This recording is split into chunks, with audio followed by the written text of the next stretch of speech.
Welcome back to their daily Marvel Snap deck highlight, coming at you with some more Kitty Pryde action today. We're going to feature a lot of Kitty Pryde on this channel over the coming weeks. Not only did everybody get a copy of this card for free when she was added back to the game, but I think she's also this really incredibly interesting puzzle that needs to be solved. Not only is Kitty Pryde flexible and able to fit into a lot of deck lists, but even once you've figured out what feel like an optimal 12 cards for a given deck list, the sequencing inside of the games with Kitty isn't straightforward. For example, if you have Kitty and Angela in your opening hand, are you playing Kitty on turns 1 and turns 2 to maximize her potential, or are you pausing playing Kitty on turn 2 with Angela? Does that change if you have another 1-drop in your hand, etc.? There's a lot to figure out. Today's particular Kitty Pryde deck, I think, has the strong edge going for it that it gets to play some powerful tech cards here. Not only do we have Shang-Chi or Enchantress in this slot, depending on what you want to hedge against, but we also get to leverage Killmonger. And I think this is the big thing that differentiates Kitty Pryde from the other powerful 1-drops like Sunspot and Nebula in the format, is that the fact that Kitty Pryde comes back to our hand every turn means that we can play her alongside Killmonger, making sure that we sequence her after it on any turn that we're going to be blowing up the board. This deck has a small destroy sub-theme with Carnage in addition to Killmonger, and then we've got Black Widow as well as Korg to power up Darkhawk as additional stats stick at the top end of our curve. At any rate, I hope you enjoy the game highlights that I have for you today. They have some fantastically fun and interesting decisions in them. If you do enjoy what you see, be sure to snap that like button and check back in again tomorrow for their excellent highlight here on YouTube. If I do this, I get a 6-power Carnage back to my hand, and I get a 6-power Kitty back to my hand, and then Kitty bounces, and I go up to 8.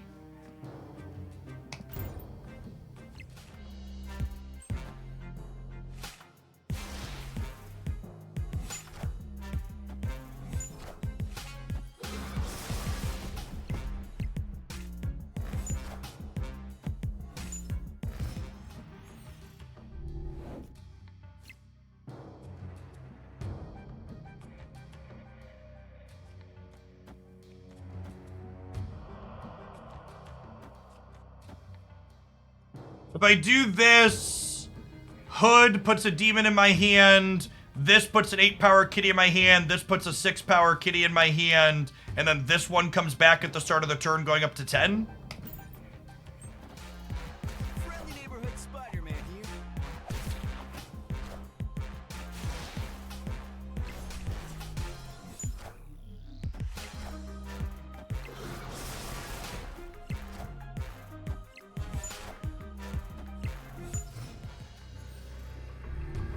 This is one of the spots where the Kitty change made Kitty worse.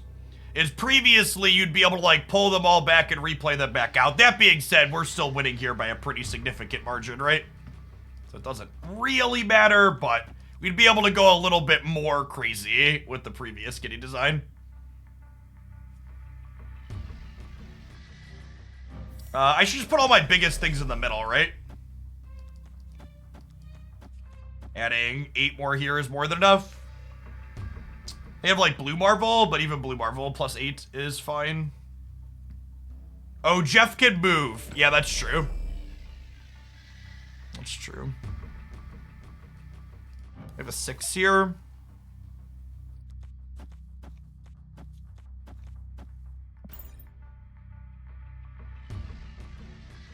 Jeff moving adds a layer to the onion for sure. All right, we've overcommitted left.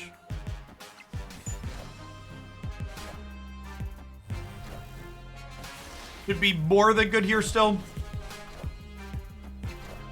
Got a whole Pryde of cats. Yep. Good stuff.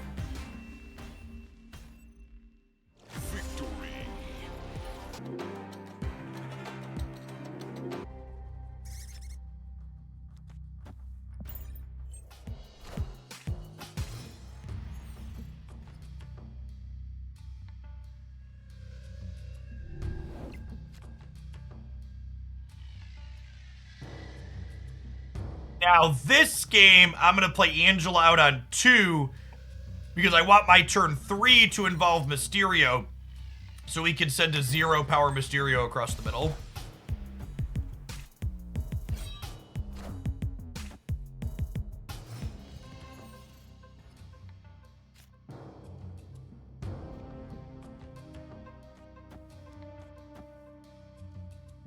Oh, and this is extra fun because now with Kitty filling here, the fake Mysterio goes here and we ship them 3 across the middle.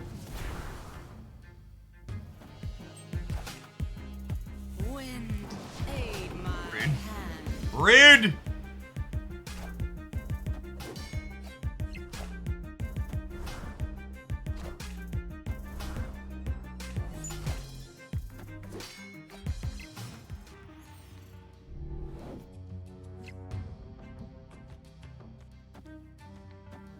Well, now we just do this, right?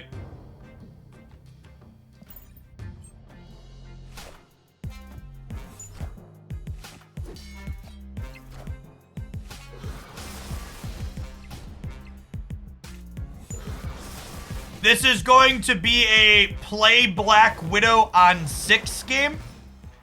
So that way we can Black Widow some bites into their hand for them to discard to Dracula.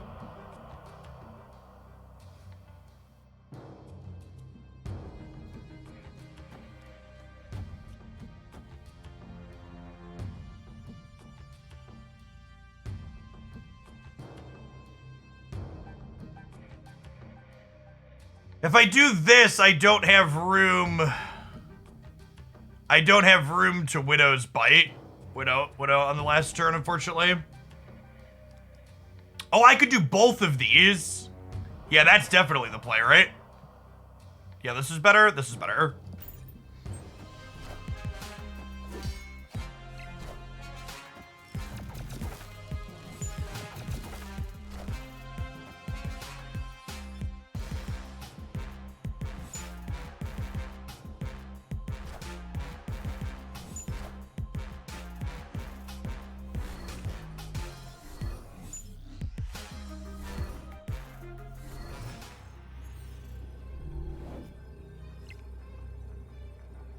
Okay, and then we just go this into the, yeah, that was, okay, that was sweet. So we get to go Widow into Nova, into 6 power Carnage, into Kitty here. And their Draculas are likely to miss too. Yeah, sick game.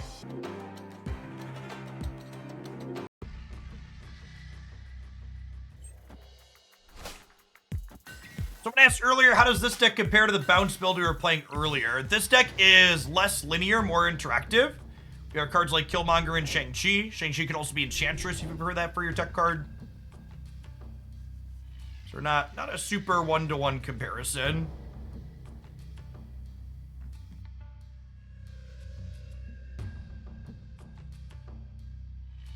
They released an update on card acquisition. Yeah, we have a reaction to that, chat. Exclamation point econ in chat. We'll get you a full review reaction to their economy changes. Somber Paladin, thank you for the 5 months of Prime. Welcome back.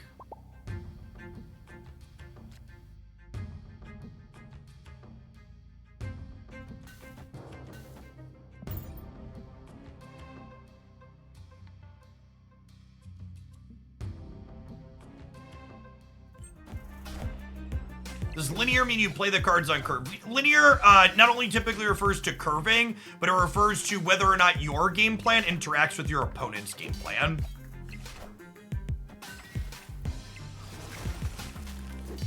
Linear and interactive are 2 different types of decks.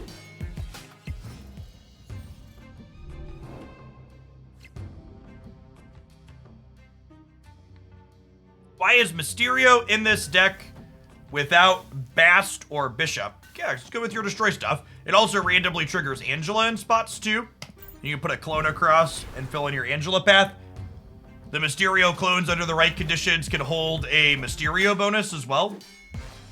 Or sorry, hold the Nova bonus, I mean.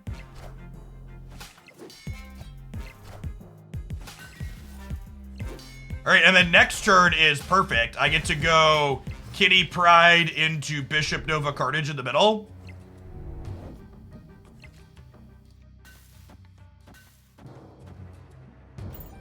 Yes, Kitty is free here thanks to the bounce on Beast.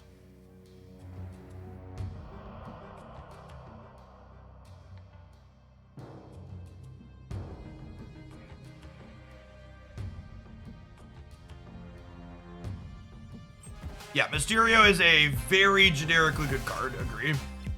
They Falconing here? They're Beasting, sure.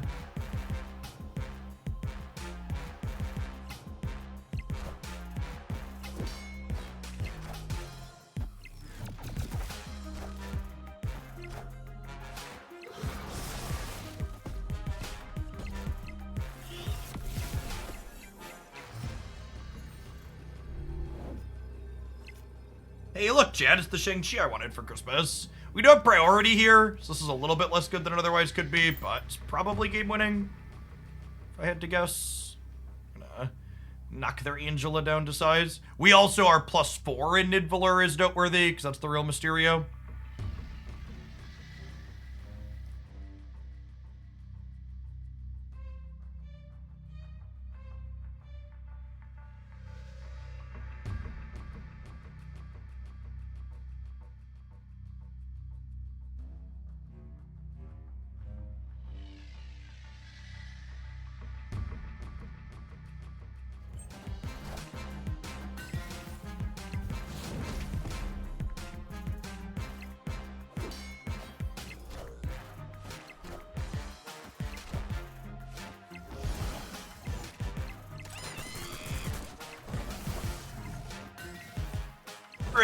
Breaker, give me the news. I got 18 points over you.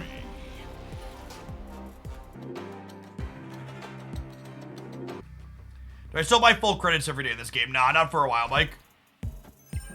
I'm sitting on like 48,000 collector tokens. I only buy the high value bundles for the most part these days.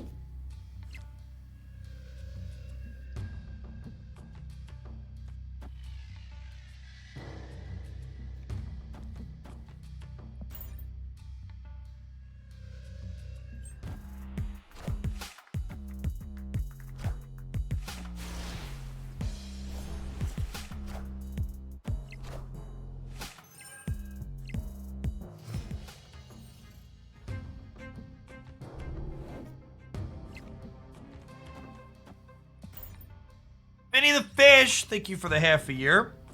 Yeah, the Crystal change is good. I'm planning to play Kitty Pryde decks today, but we'll definitely be playing with Crystal and then some Fair Death decks later this week.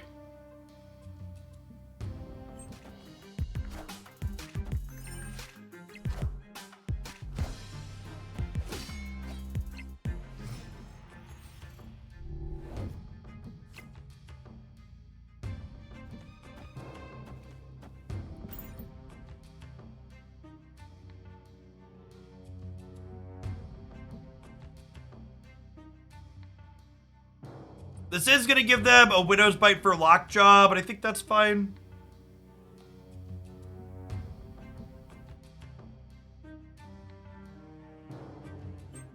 Hey, Rolk. Hope you had a good stream. Appreciate the raid. Does cost reduction work? If it does not, that was changed this patch, which is great.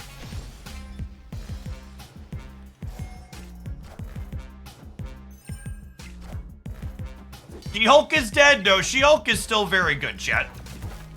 The She-Hulk, Moon Girl deck is super reasonable.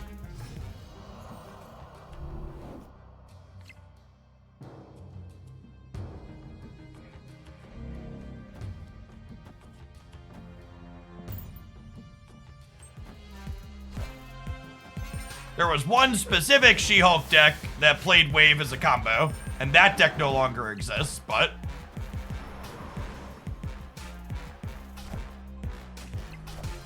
Well...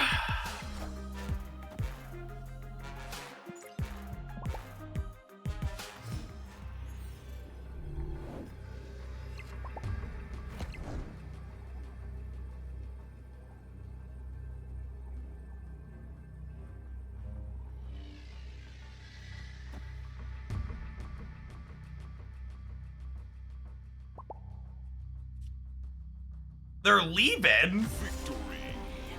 Yeah, this is fine. It wasn't ideal, but it's still fine. We get to, like, Shang-Chi them here, knocking them to 9. This puts us to 10. And then I have Angela plus a Zero Energy Korg, like, here, plus a Kitty in the middle.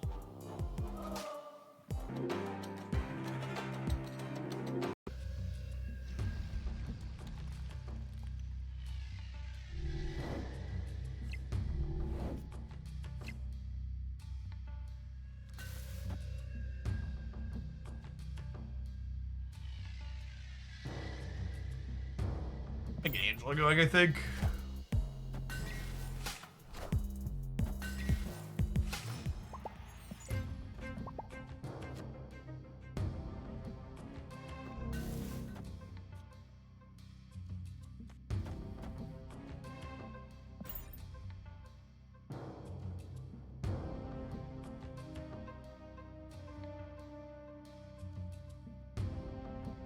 I'm planning to stream until at least 5 Central today. If we stay above, let's say, 24 or 2,500 viewers, we'll run longer than that, but it's hard to know. My viewer count typically drops off around 4:30 to 5 p.m. Central when people start leaving work for the day and Europe starts going to bed. Can you believe that, chat? People watch twitch.tv while they're at work. Insanity.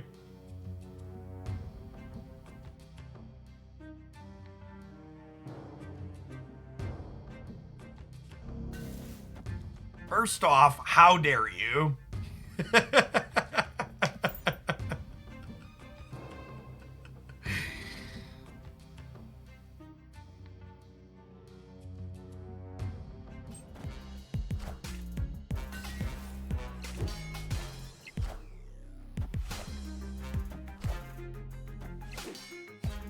Yeah, and to be fair, that drop-off isn't just people at work. It's also a drop-off because people in Europe start to go to bed. So people leave work in the US and Europe goes to sleep. Are the two contributing factors there.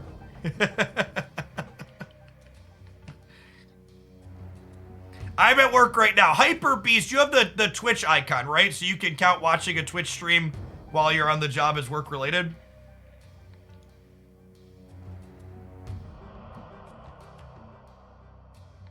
I think the collector bundle or the pro bundle is a better purchase. It depends on if you want to get Series 3 complete faster or buy other new upcoming releases sooner. Although with the new random card coming, maybe the answer is just that one. I think we're just lining this up here, right? We're like slide Hawk into the middle. We'll play this here. And then we've got Shang-Chi to clean these out on the left.